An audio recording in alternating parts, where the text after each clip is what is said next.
I was kayaking with my mom down the Santa Fe River, and I saw this thing in the water, and I was like, and it like arched out of the water, and I like immediately wanted to leave. I almost puked, but let me stay focused. But I didn't.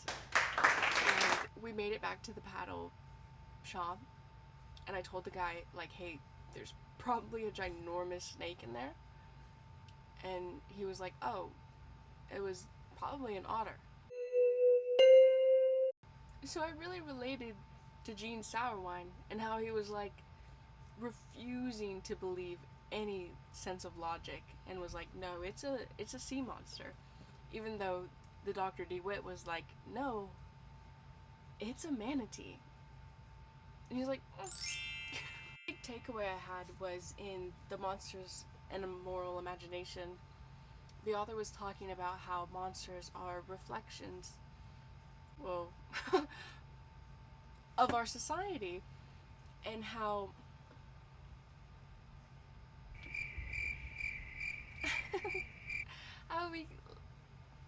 how we create this idea of a monster, and if we can conquer that monster, or we're brave enough to even face it, that means that we're powerful, we're valuable in our society, which is really interesting because if we look through our society at how monsters are usually perceived from, you know, the 1800s, it's like scary, kill it, let it die. And now we've moved to characters that we enjoy and that we like Stitch or, you know, Mike.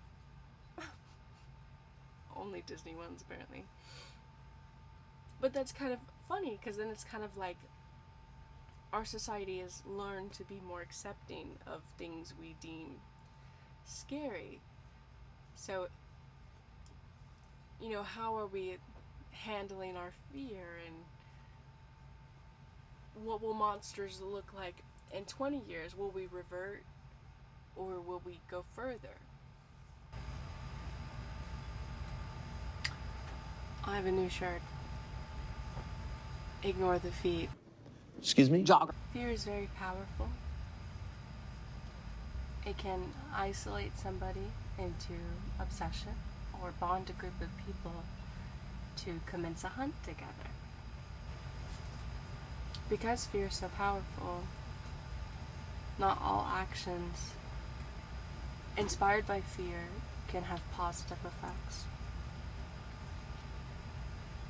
Like in What Lies Beneath, when they warn the readers to not use a cannon in a small boat. So then we could assume that people were so laser focused on finding a monster for whatever emotional reason that they left logic out of the equation. And I think my key takeaway from all these sources is that balance is necessary,